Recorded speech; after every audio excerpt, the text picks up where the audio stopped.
Praise the lord. ఈరోజు దేవుని వాగ్దానము, దేవుడు యూదులకు మాత్రమే దేవుడా, అన్యజనులకు దేవుడు కాడా? అవును, అన్యజనులకును దేవుడే. రోమీలకు రాసిన పత్రిక 3వ అధ్యాయము 29వ వచనము. సహోదరి సహోదరులారా, దేవుడు ఒక్కడే. మనిషిని సృష్టించిన, మనిషిని రక్షించగలిగిన దేవుడు ఒక్కడే.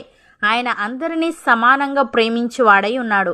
దేవుడు యూదా వంశంలో జన్మించాడు. అయితే దేవుడు యూదులకు మాత్రమే దేవుడా, అన్యజనులకు దేవుడు కాడా? అవును, అన్యజనులకును దేవుడే. ఆయన యూదులను ఒక విధంగాను, ఇతర ప్రజలను వేరే విధంగాను విముక్తుల్ని చేసి రక్షిస్తాడని అనుకోకూడదు. ఎవరినైనా సరే నిర్దోషులుగా తీర్చడానికి దేవునికి ఒకే ఒక మార్గం ఉంది, అది విశ్వాస మార్గం.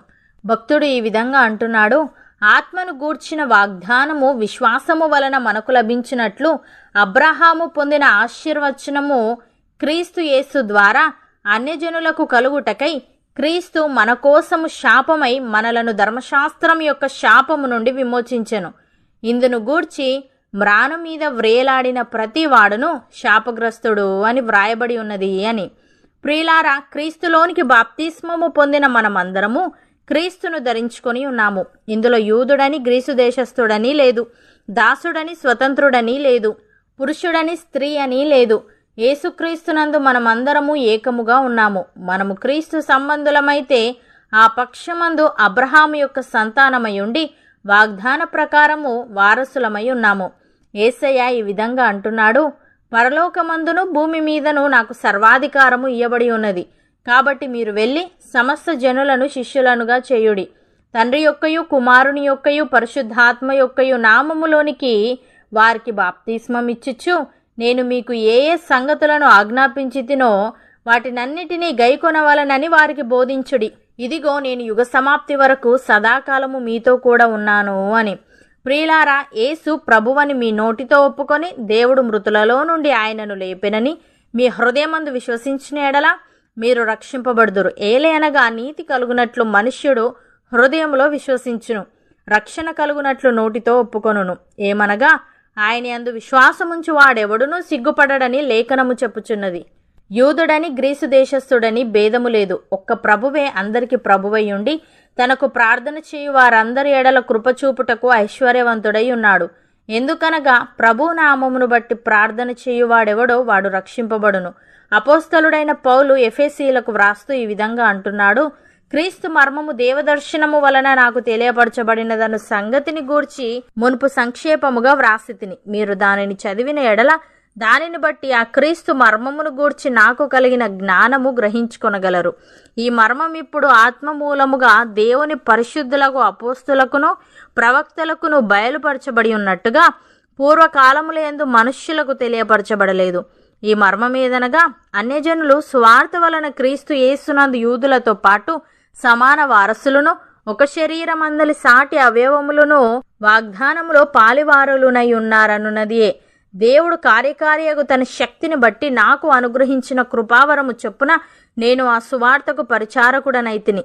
దేవుడు మన ప్రభువైన క్రీస్తు యేసునందు చేసిన నిత్య సంకల్పము చొప్పున పరలోకములో ప్రధానులకును అధికారులకును సంఘము ద్వారా తన యొక్క నానా విధమైన జ్ఞానము ఇప్పుడు తెలియబడవలనని ఉద్దేశించి శోధింప శక్యము కాని క్రీస్తు ఐశ్వర్యమును అన్యజనులలో ప్రకటించుటకును సమస్తమును సృష్టించిన దేవుని యందు పూర్వకాలము నుండి మరుగై ఉన్న ఆ మర్మమును గూర్చిన ఏర్పాటు ఎట్టిదో అందరికీ తేటపరచుటకును పరిశుద్ధులందరిలో అత్యల్పుడనైన నాకు ఈ కృప అనుగ్రహించెను.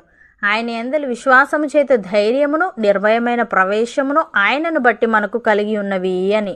సహోదరి సహోదరులారా, నీతిమంతుడు విశ్వాసమూలముగా జీవించునని వ్రాయబడిన ప్రకారము విశ్వాసమూలముగా అంతకంతకు విశ్వాసము కలుగునట్లు దేవుని నీతి దాని యందు బయలుపరచబడుచున్నది.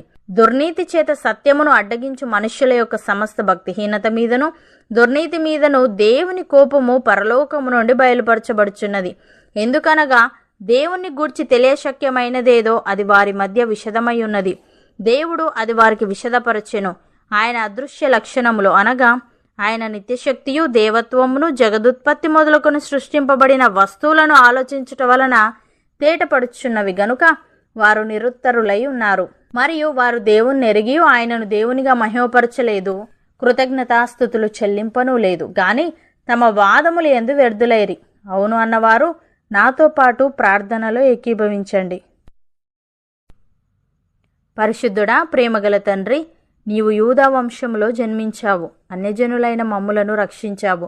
తండ్రి, నీకు స్తోత్రములు. దేవ, ఆత్మను గూర్చిన వాగ్దానము విశ్వాసము వలన మాకు లభించినట్లు అబ్రహాము పొందిన ఆశీర్వచనము మాకు కలుగుటకై మా కోసము శాపమై మమ్ములను ధర్మశాస్త్రం యొక్క శాపము నుండి విమోచించావు. దేవ, మేము నీ యందు విశ్వాసముంచి నీ నామాన్ని బట్టి ప్రార్థించి నీవిచ్చే రక్షణను పొందుకునే వారముగా ఉండుటకు సహాయము దయచేయమని నీవు మాకు ఏ సంగతులను ఆజ్ఞాపించితివో వాటినన్నిటినీ మేము గైకొంటూ మా చుట్టూ ఉన్నవారికి వాటినన్నిటినీ ప్రకటిస్తూ వాటిని గైకొనవలనని వారికి బోధించే వారముగా మేముండుటకు కృపచూపమని అనేకులకు మాదిరికరముగా మా